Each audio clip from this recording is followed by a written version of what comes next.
¿Alguna vez te has preguntado por qué parece que en la Biblia todo apunta a una sola pieza central? Hoy vamos a descubrir algo fascinante en este episodio. ¿Sabías que Jesús no aparece en el Evangelio de Mateo por primera vez, sino que aparece desde el Génesis? Es impresionante cómo Jesús cumple todas las cosas. Esto y mucho más estaremos compartiendo en este episodio de Status Quo. Comenzamos.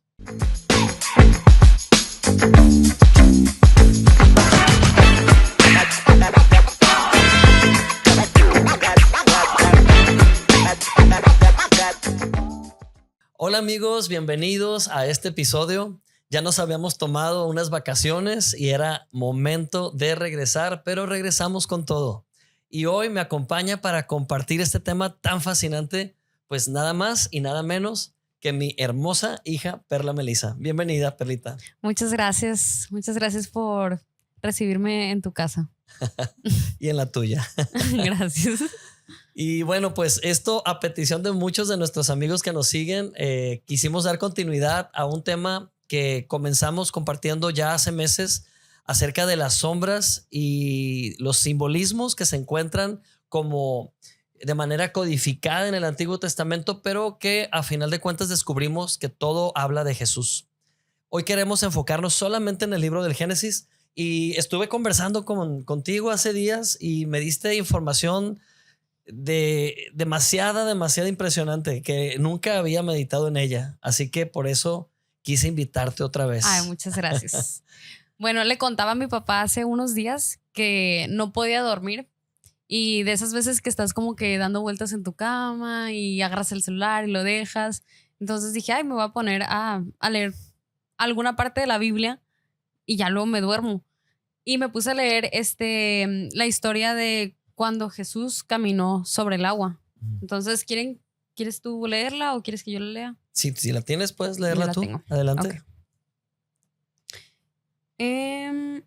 Que es este pasaje donde los discípulos ya se encuentran dentro de un bote, una barca, y están cruzando el mar de Galilea, ya en medio de la noche, para tener un poco de contexto. No tengo la cita. Pero no bueno. hay problema.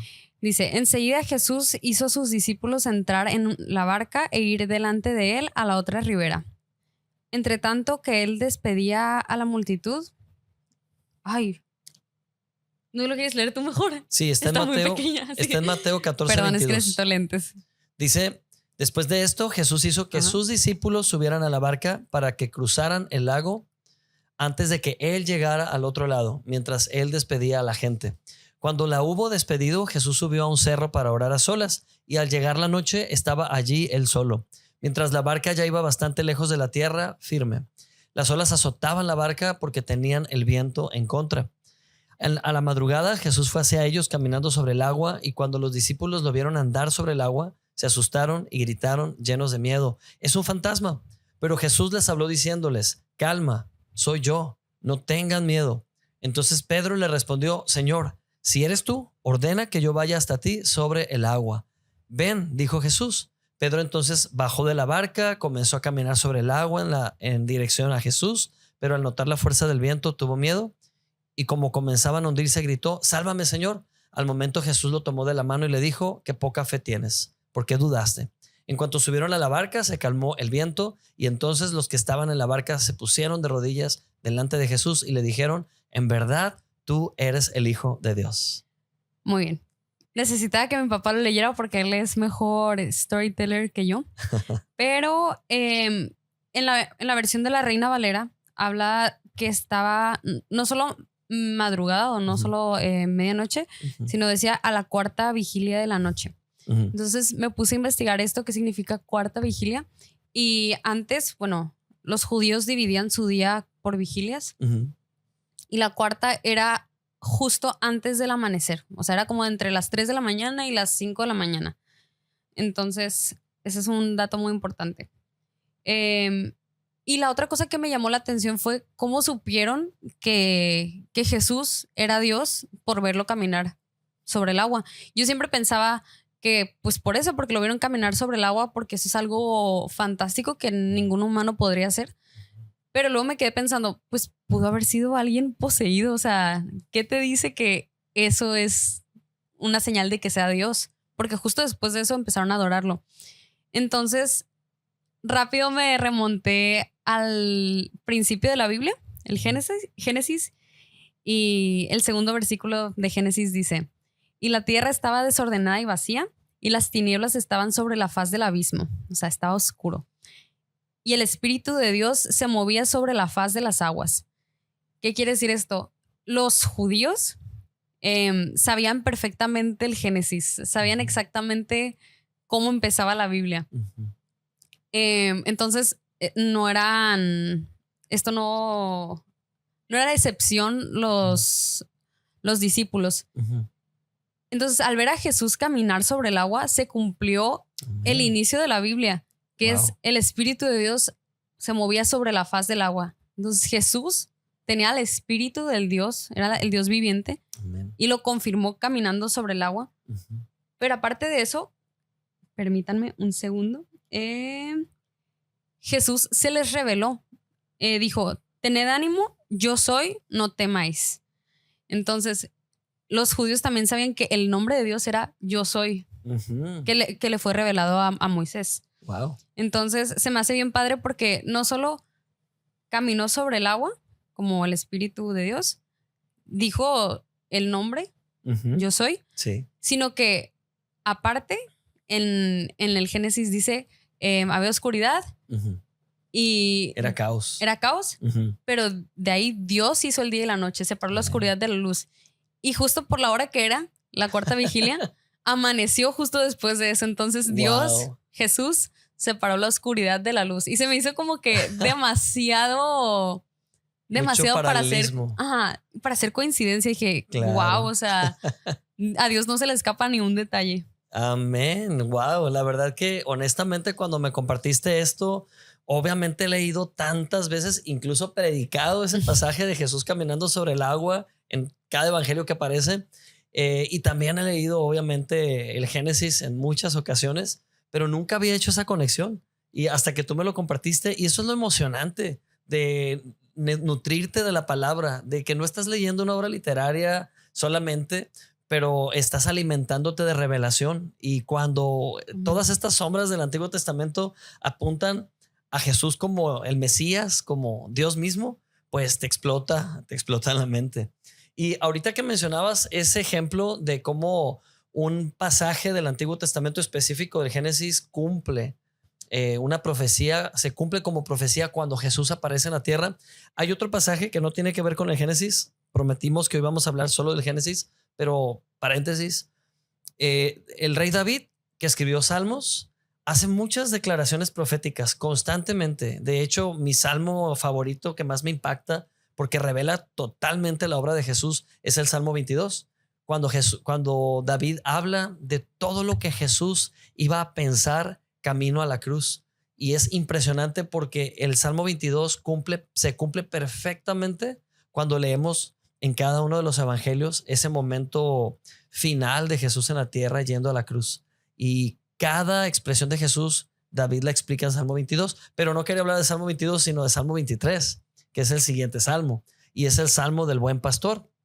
¿Quién no se lo sabe de memoria? Jehová es mi pastor, nada me faltará. En lugares de delicados pastos me hará descansar. Junto a aguas de reposo me hará descansar. A ver, no. Jehová es mi pastor, nada me faltará. En lugares de delicados pastos me hará descansar.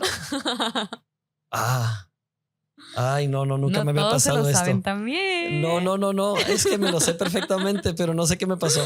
En lugares de delicados pastos me pastoreará, junto a aguas de reposo. No, en lugares de delicados pastos me hará descansar, junto a aguas de reposo me pastoreará, confortará mi alma. Nunca me había pasado eso. Bueno, a todos nos puede pasar.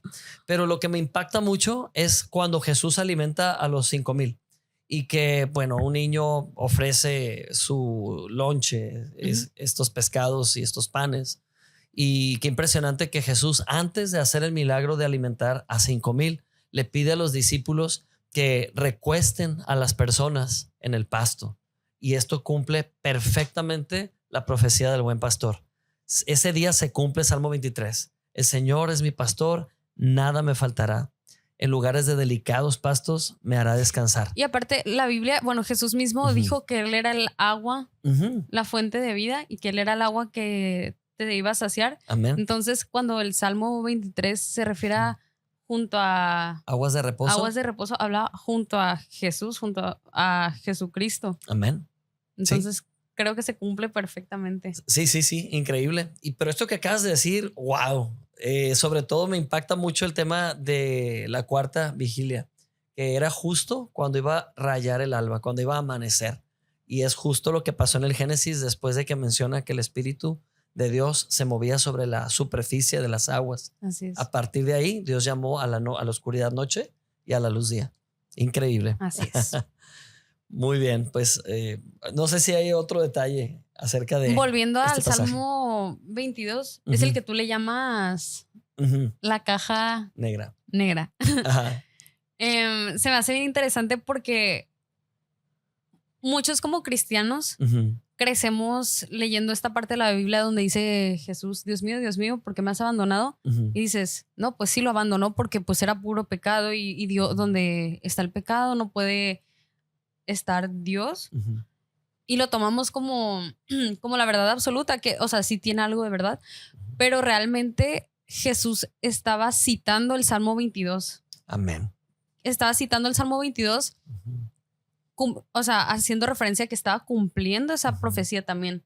Y estaba haciendo referencia a lo que estaba pasando, a lo que el rey David hablaba, estaba pasando y lo estaban presenciando en ese momento. Y como les decía, o sea, en la tradición judía tenías que saber los libros. Entonces, yo creo que impactó mucho a las personas que están ahí. Saber, yo sé que las personas que están ahí sabían a lo que se refería cuando dijo, Dios mío, ¿por qué me has abandonado? Y ya luego leemos el Salmo 22 y es una descripción impresionante, detallada de todo lo que estaba pasando con Jesús.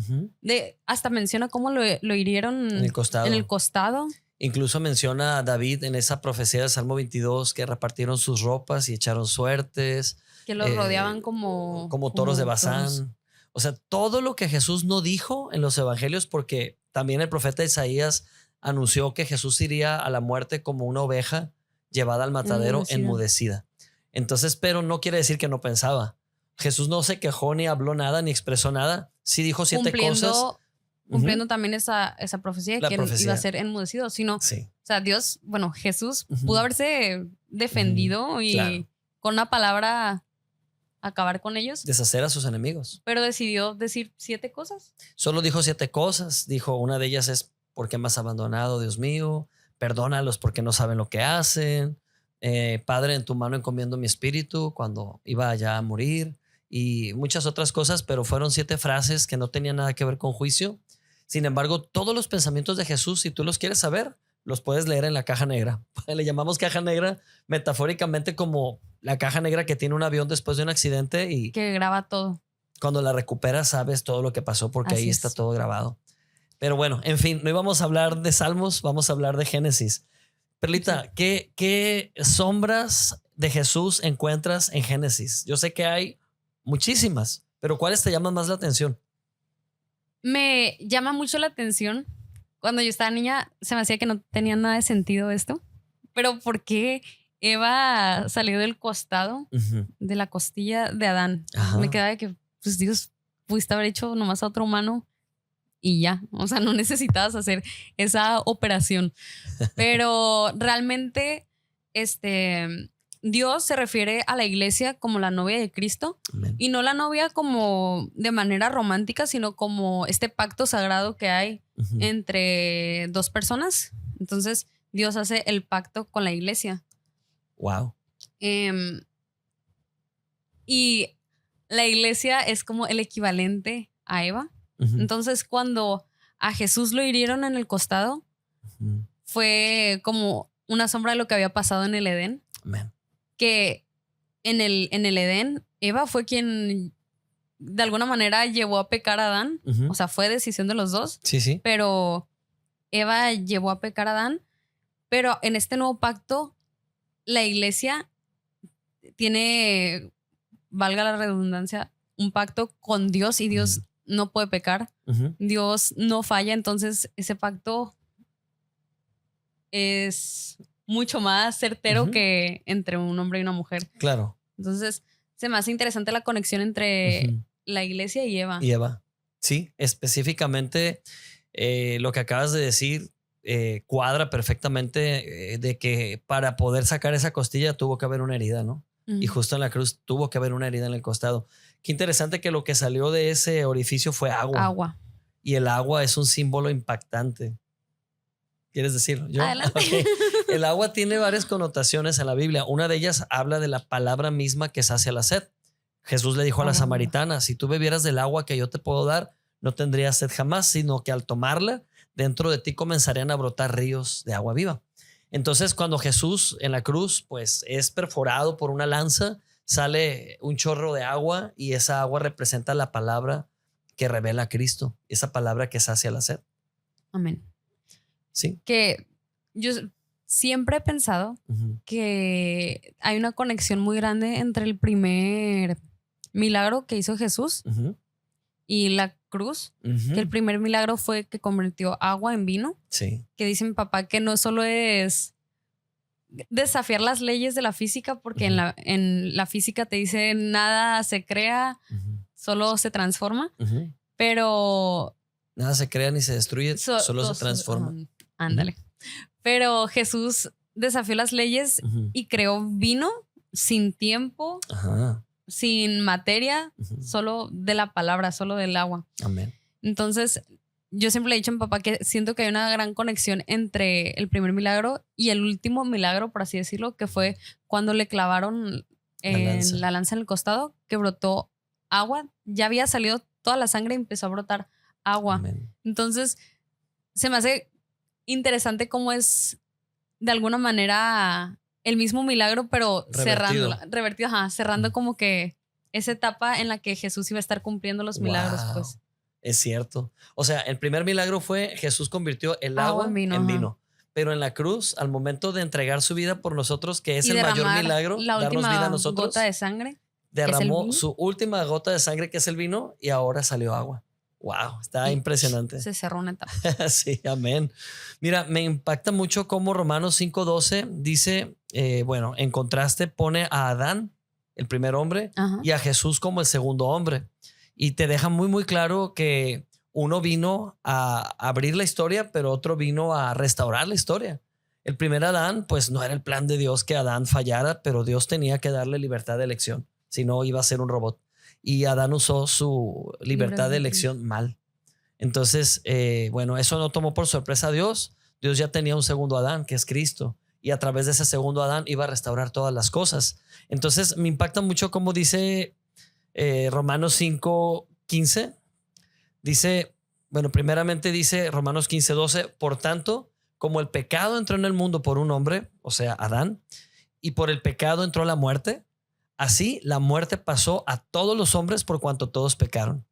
Y más adelante leemos en el versículo 15, pero el don no fue como la transgresión, porque si por la transgresión de aquel, o sea, de Adán, murieron muchos, abundaron mucho más para muchos la gracia y el don de Dios por la gracia de un solo hombre, Jesucristo. O sea, están poniendo en contraste a Adán y a Jesús. Y en el versículo 17 lo confirma y lo concluye muy bien. Dice, pues si por la transgresión de un solo hombre reinó la muerte, mucho más reinarán en vida por uno solo, Jesucristo, los que reciben la abundancia de la gracia y del don de la justicia. Y le decía a Perlita que el Edén era un lugar perfecto, donde todo estaba provisto. No hacía falta alimento, no hacía falta agua, todo estaba ahí.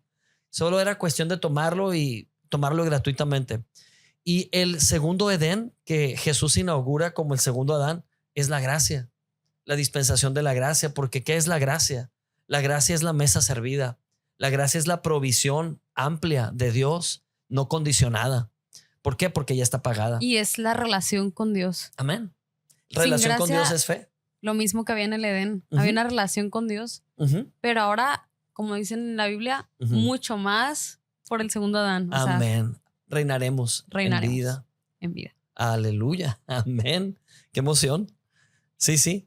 Entonces, bueno, eso es por mencionar un poco de paralelismos, pero ¿qué otros aspectos se relacionan entre el Edén y Jesús? Yo estaba analizando que están elementos como el árbol de la vida, Están las vestiduras de pieles que Dios hizo o confeccionó para cubrir la desnudez de Adán y Eva. Justo yo le decía a mi papá que me gusta mucho cómo en la Biblia utilizan la madera para hablar del hombre, pero también la usan para hablar de la salvación. El árbol de la vida, madera, era el camino a tener una vida eterna. Pero también la madera se utilizó en muchas otras partes de la Biblia, como Moisés abriendo el mar, fue con una vara. Jesús en la cruz, Jesús en el pesebre, Moisés en la canasta, las aguas amargas aguas de Mara. Las aguas de Mara, que con un madero se hicieron dulces. Cierto. Entonces, la madera siempre ha hablado de Cristo, de la salvación. Amén. Cómo a través de Cristo es que tenemos salvación. A través de la madera había milagros casualmente, que obviamente no es casual. Pero sí, me llama mucho la atención cómo siempre hay estos pequeños simbolismos por toda la Biblia. Sí, es súper interesante. Y ahorita que mencionas la madera como símbolo de salvación, estoy totalmente de acuerdo, porque la primera vez que se menciona madera en la Biblia no es en el Arca de Noé, es en el Génesis, y lo menciona en formato árbol, cuando menciona el árbol de la vida. Entonces es el primer símbolo de salvación que existe. Y sabemos que el árbol de la vida, que era el árbol central del Edén, es el árbol que simboliza la vida eterna. Y esa vida eterna solamente la encontramos de manera plena en Cristo. Esto significa que ahí aparece por primera vez Jesús. Por eso decía en la introducción de este podcast que no fue en Mateo, en el libro de Mateo, cuando Jesús aparece por primera vez como bebé, pero es en el Edén que aparece como el árbol de la vida que el hombre rechazó, el primer Adán. Y cuando Adán rechazó el árbol de la vida, creo que lo mencionamos en el podcast anterior que tocábamos este tema, ¿no? Que Dios tenía un plan para que no viviéramos eternamente en pecado. ¿Por qué Dios sacó a Adán y Eva del Edén? No era un castigo, era salvación. No quería que... Y ahí mismo en el Génesis dice... Lo explica.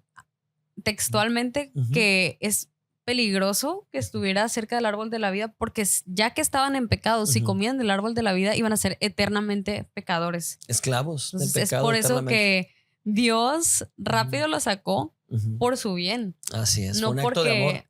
Un acto de amor, no por castigarlos, no por hacerles ver que estaban mal. Que es muchas veces los humanos así utilizan la palabra de Dios como condenación y juicio. Cuando realmente es libertad, es un acto de amor.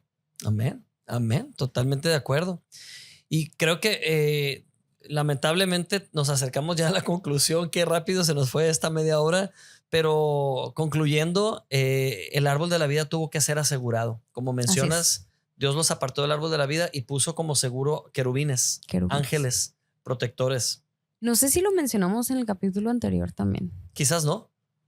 Y si sí, pues y si sí, lo vamos a volver a mencionar. mencionar otra vez. Yo le decía a mi papá, hay muchas cosas que siempre me llaman la atención y siento que donde siempre tengo curiosidad, ahí hay algo revelador.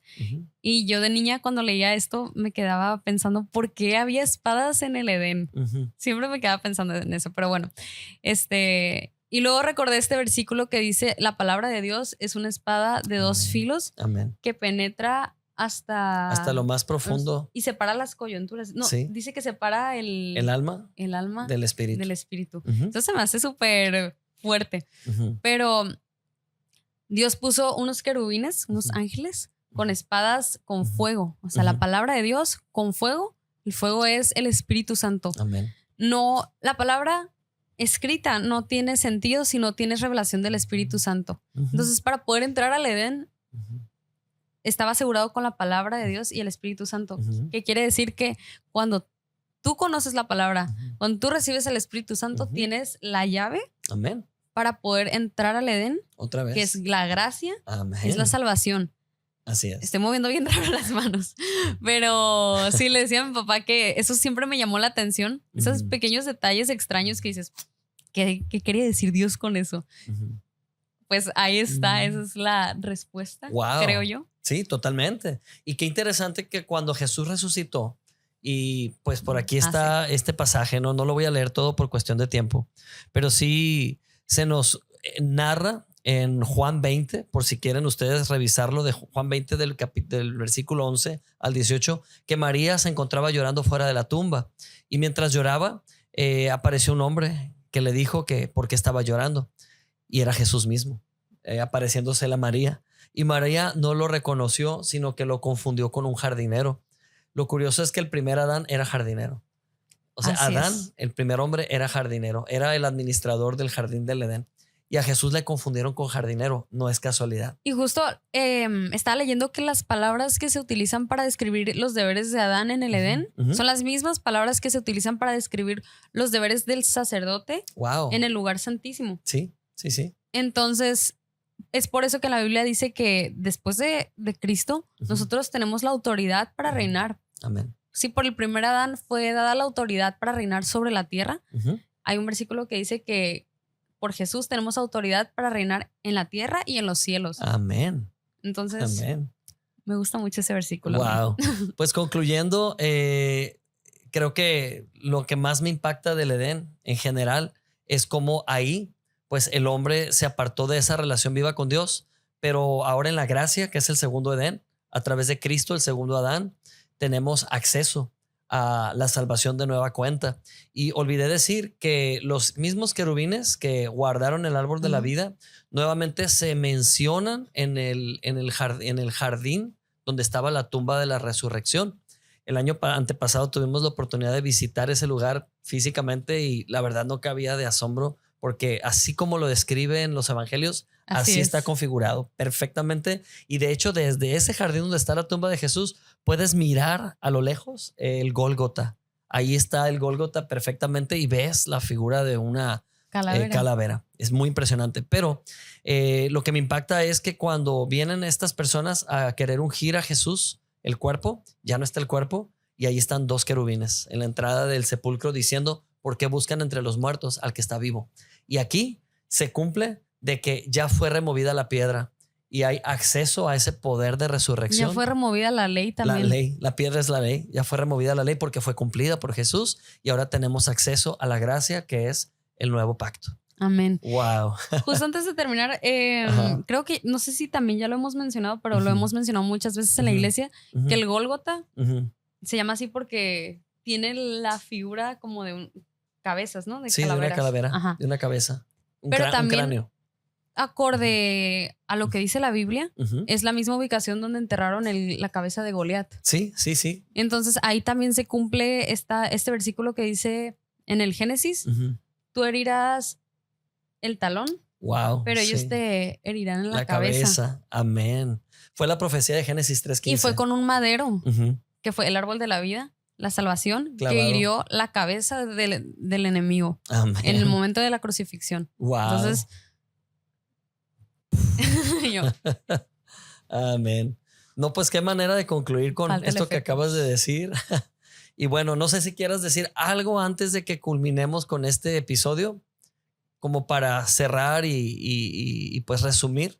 Yo creo que una invitación a que no dejen pasar estos detalles por alto. Claro. Yo creo que todos tenemos la misma habilidad y el mismo, la misma, se me fue la palabra.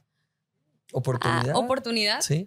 De descubrir estas cosas porque tenemos al Espíritu Santo dentro de nosotros. Amén. Entonces los invito a que no pasen por alto esos versículos. Entre más extraños se les hagan, ahí hay más cosas que aprender. Más misterios que resolver y revelación para ello. Amén. Y yo quiero concluir leyendo Romanos 10:4 que dice, porque el cumplimiento de la ley es Cristo, para la justicia de todo aquel que cree.